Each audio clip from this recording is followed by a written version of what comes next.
সাহেব 2 দিন পর সুদের সুদ খাইয়ে অসুখ হয়। সুদ খাওয়া ভালো নয়। আরে নামাজ পড়ে মানে রাখি নামাজ পড়ানো 2 দিন পর নামাজ পড়ে বয়ান শুরু করবে। সুদ খাওয়া যাবে না। ও বন্ধুগণ, সুদের টাকা দিয়ে যারা খাবার খাবে তাদের নামাজ হবে না।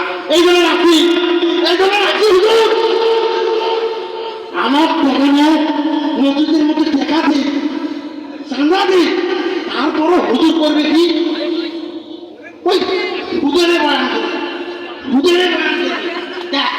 অন্য কোনো বয়ান নাই, নামাজের বয়ান নাই, কোরআনের বয়ান নাই। কে